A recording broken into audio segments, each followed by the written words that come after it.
오신 예수님을 주제로 말씀을 증가합니다. 주 안에서 함께하는 우리 대구성일교회 모든 성도들 가운데 평강의 왕으로 오신 우리 예수님께서 베푸시는 기쁨과 감사가 충만한 저와 여러분의 복된 삶이 되시기를 주 예수 그리스도의 이름으로 축복합니다. 옆에 있는 분 얼굴을 보면서 이렇게 서로 미소를 머금고 우리 주님께서 베푸시는 은혜와 평강을 함께 나누면 좋겠습니다. 평강의 왕으로 오신 예수님 기뻐합시다. 평강의 왕으로 오신 예수님을 더욱 사모합시다. 여러분, 성탄절을 보내면서 어떤 이들은 어젯밤부터 막 이렇게 유흥과 기쁨과 즐거운 시간들을 보내면서 성탄절 이제 뜬 눈으로 그냥 하루 밤을 보내다가 이제 새벽쯤에 와서는 깊은 잠에 빠져들어서 오늘 하루 뭐 했는지 기억도 안 난다 이렇게 말하는 그런 경우들도 참 많은 것 같아요. 어찌 보면은 온 세상 만국이 이 성탄절을 맞이하며 함께 기뻐하고 즐거워한다는 것은 참 너무나도 우리에게 귀한 감사의 제목처럼 여겨질지 모릅니다. 그런데 여러분, 세상의 그 기쁨들을 단면들을 보십시오. 예수님 없이 기뻐하는 것들로 가득합니다. 화려한 조명, 수많은 어떤 잔치의 자리, 그러나 그곳에 예수님께서 오셔서 베푸시는 기쁨과 즐거움은 조금 더 남아있지 않습니다. 우리 성도들이 성탄절을 맞이하며 보내는 기쁨의 주제는 달라야 합니다. 세상 속에 발딛고 살아가지만 그 속에서도 우리는 구별되어진 기쁨, 세상이 줄 수 없는 기쁨으로서 마음껏 이날 기뻐하고 즐거워야 될 줄로 믿습니다. 그런 의미에서 저도 자식들을 키우고 있으니까 성탄절 다가오니까 저한테 물어봅니다. 선물 뭐 해줄 거냐고. 니들이 선물 받는 날이냐 이러면서 이제 저도 이제 그렇게 웃으면서 멋쩍게 대답을 하는데, 생각해보면 저도 어릴 때 그랬습니다. 엄마 아빠한테 가서 선물 뭐 해줄 거냐고 쪼르고, 저도 나이가 들어 이렇게 보니까 그냥 어른처럼 이렇게 보이실지 모르겠지만 어릴 적 막내로 자랐으니까 참 이렇게 떼쓰고 뭐 이제 이렇게 저렇게 쪼르고 참 많았던 것 같아요. 친구들 물어봅니다. 크리스마스 선물 뭐 사달라고 쫄랐어요? 뭐 사달라고 쫄랐어요? 장난감이요. 뭐라고요? 네. 네. 여러분, 이렇게 우리가 세상에 발딛고 살아가기 때문에 세상의 기쁨의 주제들로서 성탄절을 이해하고 생각하는 경우들이 많습니다만, 성탄절 예배는요, 바로 그 기쁨의 세상 가운데서도 우리가 무엇을 기뻐해야 될지 본질적인 기쁨의 주제를 발견하고 마음에 새기는 은혜의 시간, 은혜의 자리인 것이에요. 오늘 말씀을 보시면은 이스라엘 백성들을 향한 이사야의 예언의 말씀입니다. 2절에 보니까 말씀에 이스라엘이 곧 처하게 될 상황이 흑암이다 라고 이렇게 표현을 해요. 우리 친구들 흑암이라는 표현 알아요? 흑암 잘 모르겠어요? 흑암이 뭘까요? 혹시 맞출 수 있는 친구? 잘 모르겠어요? 우리 성도님들 일상 가운데 흑암이라는 표현을 잘 쓰진 않지만 우리는 이 의미가 뭔지 잘 알 겁니다. 어두움은 어두움인데 정말 칠흑같이 새까만 어두움을 흑암이라고 합니다.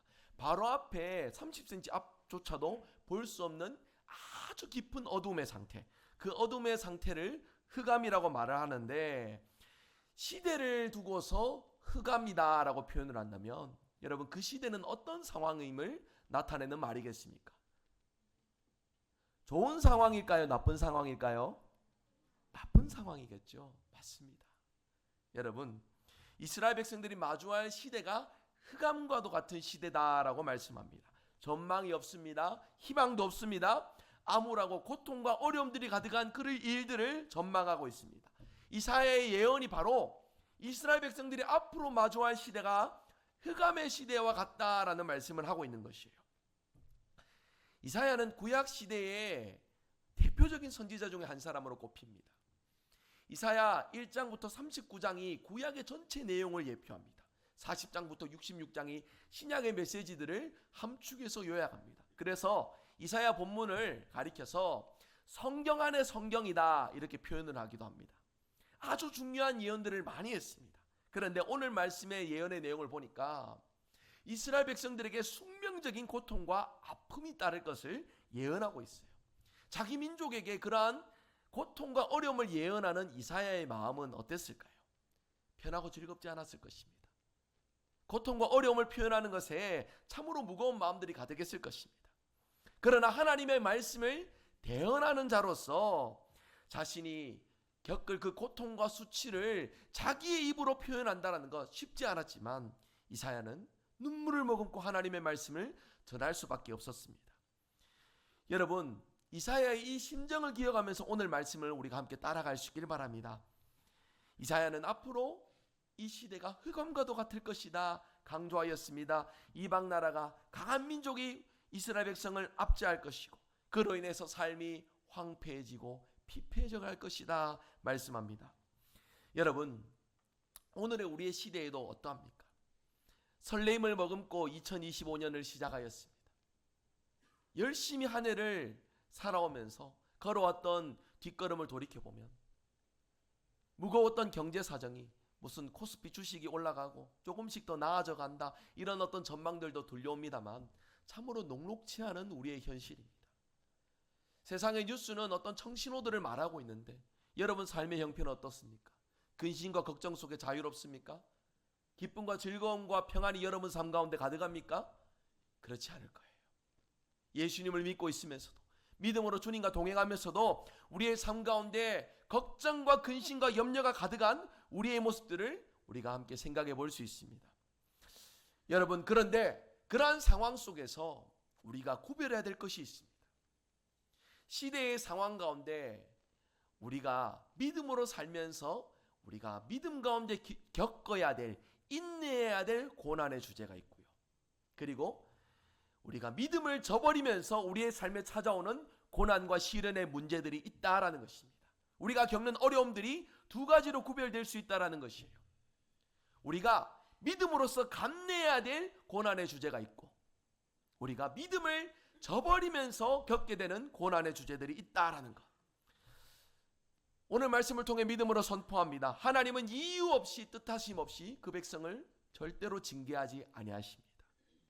하나님께서는 믿음으로 하나님과 동행하는 그들 가운데 인내할 수 있는 은혜와 복을 베풀어 주시되 하나님을 저버린 자들에게는 그 뜻하심을 통하여서 징계를 통하여 돌이키시는 은혜를 베푸시는 하나님이십니다. 오늘 성탄절 이 말씀을 드리는 이유가 있습니다. 우리가 이스라엘 백성들이 왜 징계를 받았는지 다시 한번 더 기억해야 됩니다. 그들 백성 스스로가 흑암에 갇히게 된 이유가 무엇입니까? 그들이 선택했기 때문입니다. 그들이 흑암으로 스스로 나아가는 길을 선택했기 때문입니다. 구체적으로 무엇을 했습니까? 그들 스스로가 하나님을 떠나서 어둠 자리에 스스로 머물러 있기를 선택합니다. 죄악된 일을 즐겼습니다. 하나님과 멀어지는 일들을 스스로 자청하였습니다. 그래서 이사야 선지자는 하나님께서 그 입을 통하여 그 백성이 믿음을 저버린 일에 말씀을 등진 일에 대해서 징계하시고 심판하시겠다라는 말씀을 더하여 주시는 것입니다. 이사야 시작에 1장 2절에 4절 내용을 보시면 나귀도 그 주인의 구유를 알지만 이스라엘 백성은 주인 되신 하나님을 저버렸다. 하나님께서 그들을 돌보시고 인도하심을 이스라엘 백성 스스로가 거부하였다. 이렇게 말씀하고 있습니다. 하나님을 버리고 하나님께 소홀했던 그 백성의 모습을 지적하고 있는 것입니다. 여러분, 우리의 삶의 형편은 어떻습니까? 하나님의 말씀을 가까이 하는 일에 힘쓰십니까?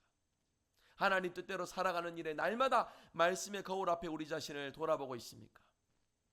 그렇지 않다면 우리가 가는 길의 방향은 정해져 있습니다. 말씀으로 우리의 모습을 돌아보지 못한다면 우리는 이스라엘 백성들이 갔던 그 흑암의 길로 갈 수밖에 없는 연약한 인생인 것이에요. 그들이 겪었던 어려움, 표면적으로는 이방 나라가 와서 압제를 합니다. 아수르가 바벨론이 그들을 억압하고 핍박하고 노예 삼는 것으로 그들을 괴롭힐 것이지만 여러분, 그들이 처해 있는 위기와 공경은 단순히 물리적으로 군사력에 의해서, 정치력에 의해서 이루어지는 것들이 아닙니다. 그들의 문제를 해결하기 위해서는 문제의 원인을 정확하게 알아야 됩니다. 문제의 원인이 어디에 있습니까? 하나님께서 말씀을 주시는데 그 백성이 듣지 않는 것에 문제가 있습니다. 이제 우리의 삶의 자리에 연결해서 생각을 해봅니다. 우리의 삶에 찾아오는 문제들이 있습니다. 그 문제들 가운데 하나님의 말씀을 붙든다면 하나님은 그 모든 문제 속에서도 승리할 수 있는, 인내할 수 있는 힘과 능력을 베풀어 주시는 분이십니다. 믿으십니까? 그러나 우리가 하나님의 말씀을 붙들지 못한다면 우리의 삶에 찾아오는 모든 문제들 속에 길을 잃어버립니다. 흑암 가운데 내몰리게 됩니다. 스스로 어둠의 자리에 자청하며 나가는 꼴이 되는 것입니다. 여러분, 하나님께서 바로 이러한 사실을 깨닫도록 이사야의 입술을 통하여 하나님의 말씀을 허락하시며 하나님께서 베푸실 구원의 은혜를 나타내 보여주고 계시다라는 것입니다. 여러분이 오늘 말씀 가운데 기억하실 사실이 있습니다. 이사야가 활동했던 이 시기가 이스라엘 백성들이 마냥 암울하고 경제 상황이 좋지 못하고 군사적으로 핍박을 겪었던 그런 시기가 아니다라는 것을 기억하셔야 돼요. 살만했던 시대입니다. 좋았던 때입니다. 나름대로 형통하게 나라가 안정적으로 운영되었던 시기입니다. 그러나 그러한 나라의 표면적인 모습 가운데 드러내는 그런 지표들이 다 좋을지라도 그 내부의 속사정이 썩어져 간다는 것, 어두워져 간다는 사실을 명심해야 되겠습니다. 겉으로는 잘 먹고 잘 사는 그러한 형편이었으나 영적으로는 칠흑 같은 흑암의 시대였다라는 것이요. 나라가 부강해져 가고 잘 먹고 잘 살게 되니까 죄악의 문제가 더 커져갑니다. 가진 자들이 연약한 자들을 더 착복하고 착지하면서 가난하고 연약한 자들은 눈물과 고통을 겪을 수밖에 없습니다. 부와 권세를 지닌 이들이 더욱 교만해져 갑니다. 더욱 탐욕스러워져 갑니다. 왜 이런 흑암의 시대가 되었는지 이사야는 이 시대를 가리켜서 이렇게 진단합니다. 하나님의 말씀을 듣지 않는 시대. 따라서 해볼까요? 하나님의 말씀을 듣지 않으면 우리는 멸망할 수밖에 없습니다. 여러분, 이 성탄절을 맞이하며 다시 한 번 더 우리가 하나님 말씀 앞에 겸손히 우리의 자신을 올려둘 수 있기를 바랍니다. 단지 크리스마스 트리 걸어놓고 캐롤 부르고 그러면서 기뻐하는 정도로 지나가는 것이 아니라 우리의 삶이 정말 하나님 말씀을 듣기를 원하는지, 말씀 뜻대로 살아가길 원하는지 다시 한 번 더 깊이 돌이켜볼 수 있는 저와 여러분 되시기를 바랍니다. 화려한 조명과 기쁨의 찬양과 그래서 예배드리는 이 순간에 얻는 기쁨들은 우리가 누릴 수 있을지 모르나 냉정하게 말하면요, 오늘 이 하루 지나가면은 또다시 내년의 주제로 흘러갑니다. 조명들은 다시 치울 것이고요, 성탄절 기뻐 찬양했던 모든 찬양과 캐롤들은 다시 내년 이맘때쯤에 다시 듣게 됩니다. 다시 우리의 평범한 일상으로 돌아간다라는 말씀입니다. 그 평범하다고 말하는 일상을 돌이켜보자라는 거예요.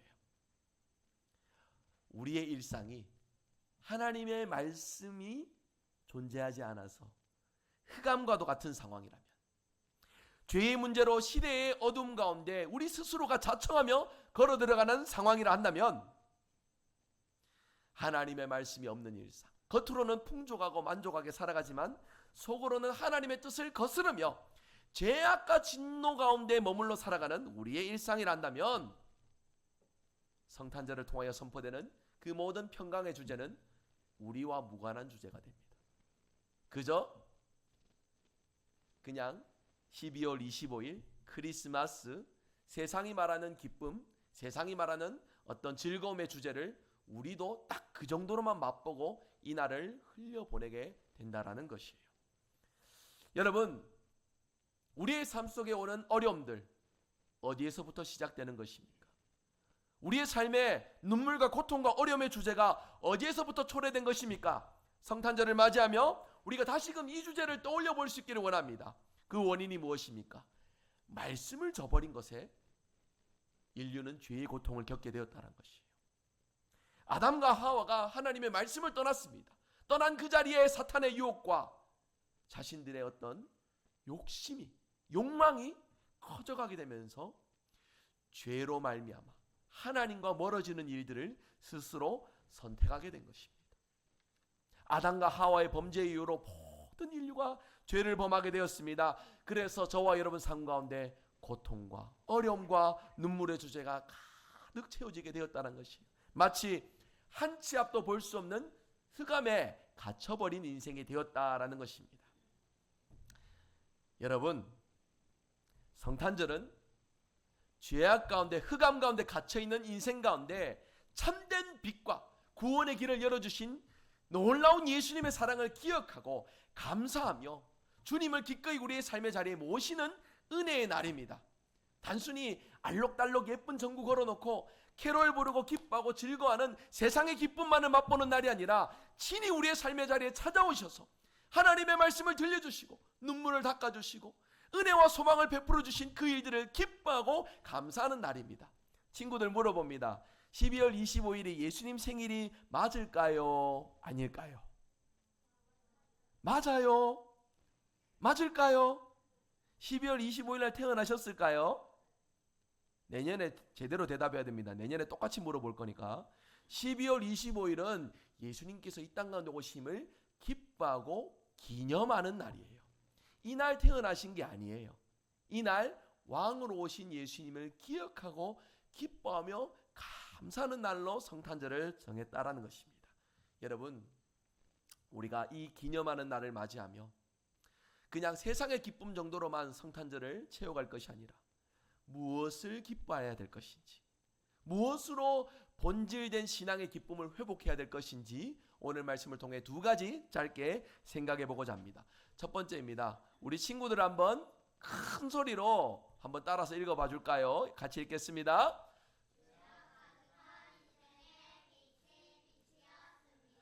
죄악 가득한 우리의 인생에 예수님의 은혜의 빛이 비추었다라고 성경은 말씀하고 있습니다. 여러분, 오늘 말씀 2절 말씀 한번 보시면서 같이 읽겠습니다. 같이 읽습니다.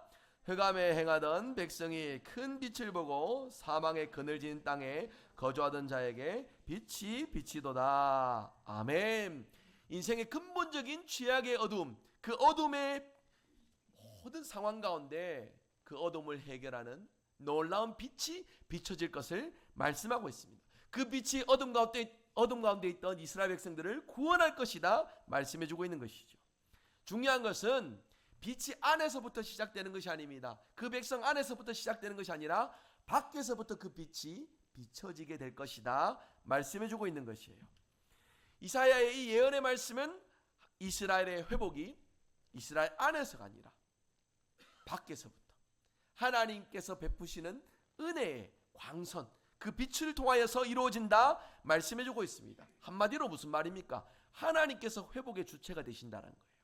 그 백성들이 잘해서 깨달아서 회복하는 것이 아니라 하나님께서 은혜 가운데 함께 계셔서 그들의 모든 어둠의 문제를 빛으로 해결해 주신다 말씀해주고 있는 것입니다. 이 시간 어두운 가운데 있는 우리의 인생을 구원의 빛으로 밝히 비추기 위해 오신 우리 예수님을 바라보실 수 있는 저와 여러분 되시길 바랍니다. 성탄절을 맞이하며 우리 예수님을 바라보는 이 의미를 제가 다시 한 번 더 명료하게 정리하며 말씀드리고자 합니다. 예수님께서는요, 그냥 추상적으로 표면적으로 이 땅 가운데 오셔서 우리가 예수님을 믿고 기뻐하며 즐거워하는 이것을 원하지 않으십니다. 예수님께서는 여러분 삶의 자리에 찾아가길 원하십니다. 각자의 삶의 자리에 외로움의 문제, 고통의 문제, 질병의 문제, 슬픔의 문제, 죄악의 문제, 그래서 어둠 가운데 머물러 있을 수밖에 없는 나의 이 연약함을, 나의 이 부족함을, 나의 이 괴로움을 우리 주님께서 누구보다도 깊이 아시고 친히 우리의 삶의 자리에 찾아오시기를 원하신다 말씀해주고 있습니다. 이 사실을 믿으십니까? 바로 이 일을 위해서 예수님께서 인간의 몸을 입고 이 땅 가운데 오셨습니다. 우리를 자유하게 하시고 죄의 모든 문제로부터 해방시키도록 은혜를 베풀으셨습니다. 이 시간 어두움 가운데 있는 우리의 인생을 빛으로 비추기 위해 오신 예수님을 바라보시는 저와 여러분 되시길 바랍니다. 여러분, 예수님을 여러분 삶의 자리에 모십시오. 날마다 주님 뜻대로 순종하며 내 삶의 모든 문제를 주님께 맡기는 은혜의 역사를 누리시길 바랍니다. 빛으로 오신 예수님을 마음으로 모실 때에 여러분 삶에 있는 모든 어둠의 문제가 떠나가게 될 줄 믿습니다. 그러한 은혜를 성탄절을 맞이하며 저와 여러분 삶의 자리에 더욱 충만히 누리는 우리 모든 성도들 되시기를 주님의 이름으로 축복합니다. 두 번째입니다. 우리 친구들 큰 소리로 읽어봅니다. 시작! 자, 다시 한번 우리 다 같이 한번 읽어볼까요? 함께 읽겠습니다. 평강의 왕으로 오셨습니다. 우리 주님께서 어떻게 오셨다고요? 평강의 왕으로 오셨습니다. 여러분, 이사야의 예언의 말씀 속에 하나님께서 이스라엘을 어떻게 다시 회복시키시는지 3절에서부터 이제 5절의 내용에 상세하게 기록되어 있습니다. 그들의 모든 멍에를 주님께서 담당해 주시고 가볍게 하시고 기쁨과 즐거움으로 인생길을 걸어가도록 인도해 주실 것이다 말씀해 주고 있습니다. 그 방법이 무엇이냐? 6절 7절 말씀 다시 한번 같이 읽습니다. 같이 읽겠습니다.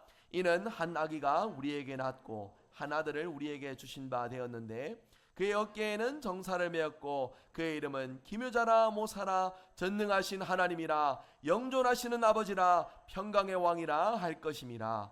그 정사와 평강의 더함이 무궁하며 또 다윗의 왕자와 그의 나라에 군림하여 그 나라를 굳게 세우고 지금 이후로 영원히 정의와 공의로 그것을 보존하실 것이라. 만군의 여호와의 열심히 이를 이루시리라. 아멘. 그 징조가 무엇입니까? 증거가 한 아기가 이 땅 가운데 올 것이다.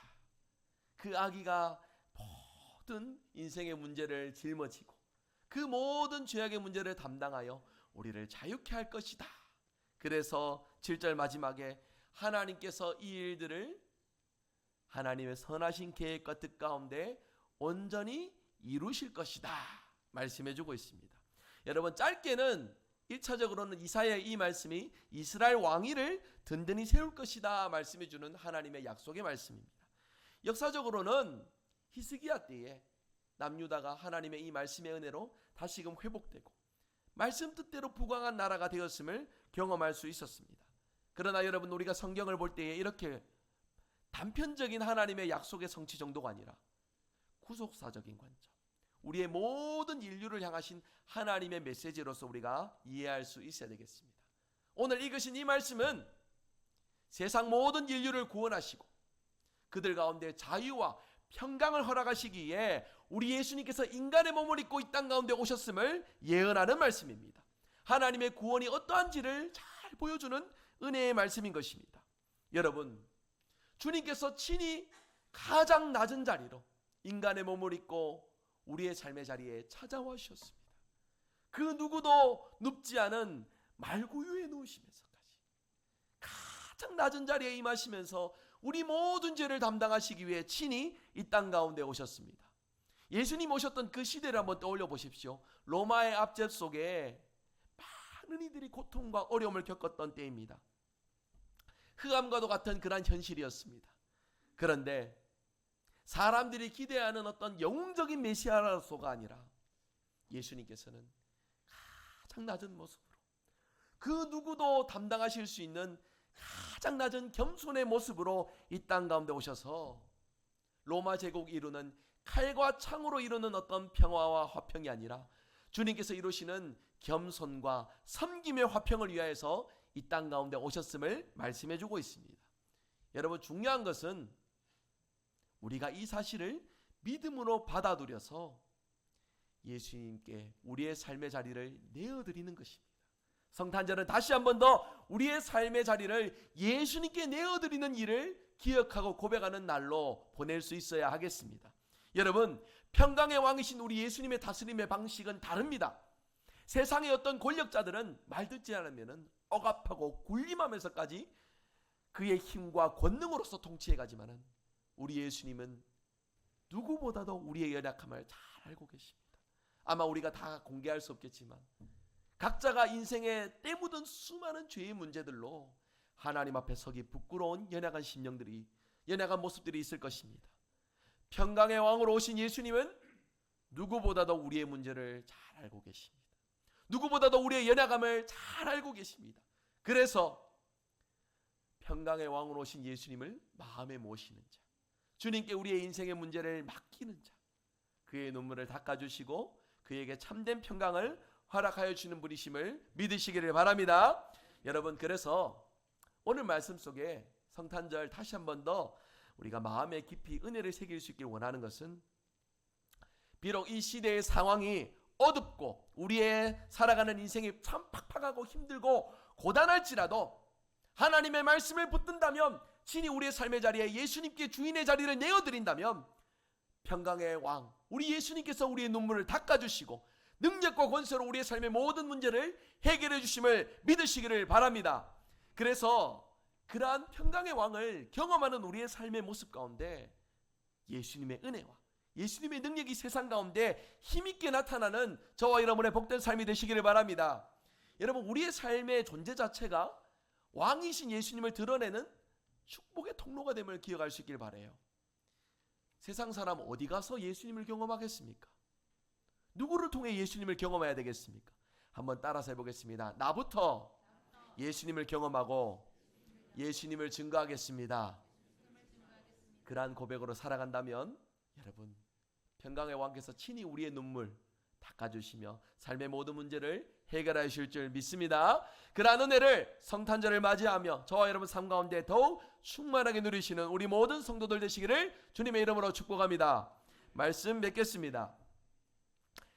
성경은 하나님의 열심 속에 예수님께서 이 땅 가운데 오셨음을 말씀해주고 있습니다.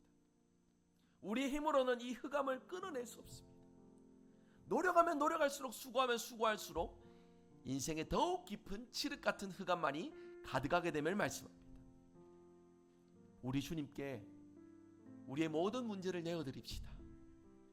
내 힘으로 해결할 수 없는 문제, 아둥바둥하면서 그렇게 흑암으로만 치닫는 우리의 삶이 아니라 우리의 삶에 평강의 왕으로 오신 우리 주님께 주도권을 내어드리고 말씀 뜻대로 살아가는 은혜를 경험하여 우리의 힘으로 해결할 수 없는 모든 문제들 속에 치유와 회복과 권능으로 모든 삶의 문제가 깨어지는 능력을 경험하는 저와 여러분 될 수 있기를 바랍니다.